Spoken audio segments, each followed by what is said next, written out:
नमस्ते दोस्तों, आप सबका स्वागत है मेरे YouTube चैनल मिस्टर काउंसिलर में। पिछले कुछ दिनों से महाराष्ट्र में लगभग हर रोज कुछ ना कुछ नए पॉलिटिकल डेवलपमेंट सामने आ रहे हैं और ये जो पॉलिटिकल क्राइसिस है इससे कुछ लीगल इशू भी सामने आ रहे हैं। उन लीगल इश्यूज को जो है सुप्रीम कोर्ट के सामने भी चैलेंज किया गया है और सुप्रीम कोर्ट से भी कुछ इस मामले में नए इश्यूज नए डेवलपमेंट सामने आ रहे हैं, उसके बारे में हम बात करने की कोशिश करेंगे। सबसे पहली बात ये दोस्तों कि जिस टाइम पे उद्धव ठाकरे साहब मुख्यमंत्री थे और उस टाइम के जो हाउस ऑफ द स्पीकर थे, उन्होंने शिंदे कैंप के कुछ एमएलए के खिलाफ डिस्क्वालिफिकेशन की नोटिस निकाली थी, उसको सुप्रीम कोर्ट में चैलेंज किया गया। और अभी के जो हाउस ऑफ स्पीकर है, उन्होंने उद्धव ठाकरे के कैंप के कुछ एमएलए है, उनके खिलाफ डिस्क्वालिफिकेशन की नोटिस निकाली है, उनको भी सुप्रीम कोर्ट के सामने चैलेंज किया गया है। तो ये बंच ऑफ पिटिशन में सुप्रीम कोर्ट को डिसाइड करना है कि जो डिस्क्वालिफिकेशन की नोटिस निकाली गई है, कौन सी नोटिस वैलिड है और कौन सी नोटिस इनवैलिड है, उसके बारे में सुप्रीम कोर्ट को डिसाइड करना है। अब ये जो डिस्क्वालिफिकेशन का लॉ है, वो लॉ किस तरह से वर्कआउट करता है और उस लॉ को सुप्रीम कोर्ट किस तरह से देखती है, उसको समझने की कोशिश करेंगे। हमारे कॉन्स्टिट्यूशन के शेड्यूल 10 के तहत एंटी डिफेक्शन लॉ के तहत सुप्रीम कोर्ट जो है डिस्क्वालिफिकेशन की जो पिटीशन है वो डिसाइड करेगी। अभी ये जो दल बदल का कानून है दोस्तों, जो हमारे राजीव गांधी साहब जो उस टाइम के प्राइम मिनिस्टर थे 1985 में, उन्होंने 52nd कॉन्स्टिट्यूशनल अमेंडमेंट के तहत इस लॉ को जो है कॉन्स्टिट्यूशन में इंसर्ट किया। अब ये जो दल बदल का कानून है, ये बड़ा ही मजे का कानून है। ये कहता है कि अगर आपको दल बदल करना है तो आप छोटे लेवल पे ना करें, आप बड़े पैमाने पे करें। यानी कि आप अपनी पार्टी को 2/3 में तोड़े और फिर किसी दूसरे पार्टी में जो है मर्ज हो जाए।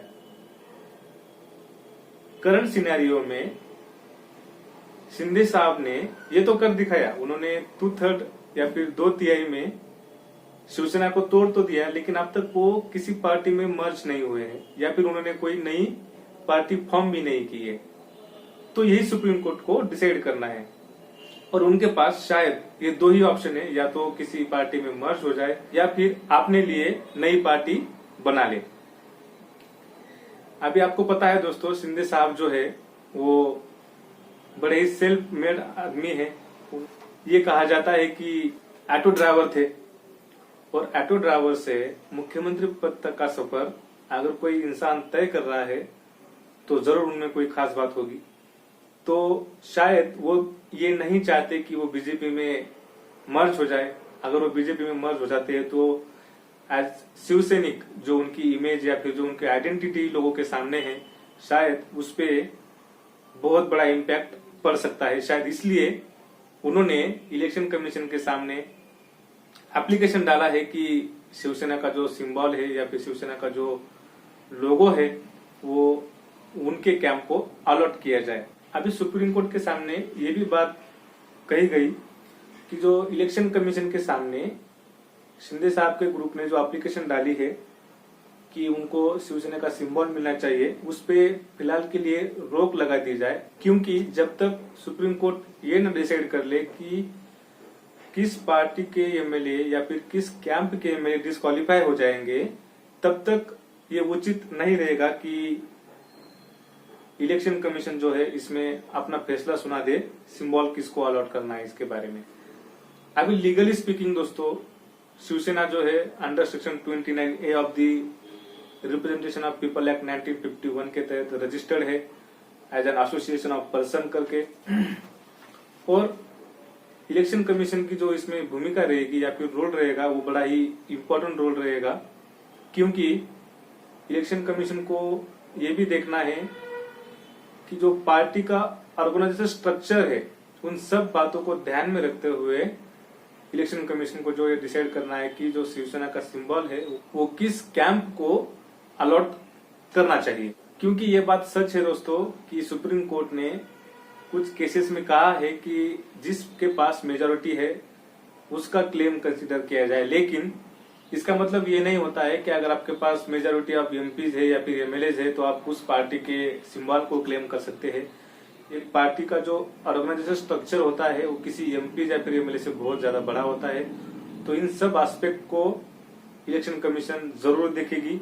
ये जो पावर है इलेक्शन कमीशन को, वो आता है under the law of election symbols reservation and allocation order 1968। इसके तहत जो है इलेक्शन कमीशन अपनी पावर एक्सरसाइज करेगी और डिसाइड करेगी कि शिवसेना का जो सिंबल है वो किसको अलॉट या फिर किसको ग्रांट करना चाहिए। जो प्रेयर सुप्रीम कोर्ट के सामने की गई थी कि जब तक डिस्क्वालिफिकेशन के पिटीशन को सुप्रीम कोर्ट डिसाइड ना कर ले तब तक इलेक्शन कमीशन इस एप्लीकेशन पे अपना कोई भी डिसीजन ना ले। तो सुप्रीम कोर्ट ने उद्धव ठाकरे कैंप को एक रिलीफ दे दिया है और इलेक्शन कमीशन को डायरेक्शन दिया है कि जब तक सुप्रीम कोर्ट अपना फैसला नहीं सुनाता तब तक इस पे जो है कोई भी डिसीजन इलेक्शन कमीशन ना दे। At the same time supreme court को यह भी डिसाइड करना है कि जो दोनों पार्टियों ने एक दूसरे के ऊपर व्हिप इशू किया है और वो व्हिप वैलिड है या इनवैलिड है, और उसके बाद ही सुप्रीम कोर्ट डिसाइड कर पाएगी कि कौन से पार्टी के या फिर कौन से कैंप के एमएलए जो है क्वालिफाइड है या फिर डिसक्वालिफाइड है। तो इस मसले को सुप्रीम कोर्ट के 3 जज बेंच ने सुना, जिसमें हमारे सब न्यायाधीश chief justice of India N V Ramana साहब थे, उसके बाद जस्टिस हिमा कोहली थी, उसके बाद जस्टिस कृष्णा मुरारी थे। इन लोगों ने सुना और इन लोगों के ओपिनियन में इस मैटर को जो है लार्जर बेंच की तरफ यानी कि कॉन्स्टिट्यूशन बेंच की तरफ हैंडओवर कर देना चाहिए, क्योंकि इसमें एक substantial question of law involve है। और मेरी ओपिनियन में ये डिसीजन ठीक रहेगा अगर ये मैटर लार्जर बेंच को अलॉट किया जाता है। मेरे ओपिनियन में इस मसले को कॉन्स्टिट्यूशन बेंच ने सुनना चाहिए और इस मसले को जो है प्रॉपर जस्टिफाइबल वे से डिसाइड करना चाहिए। तब तक के लिए बहुत बहुत शुक्रिया दोस्तों।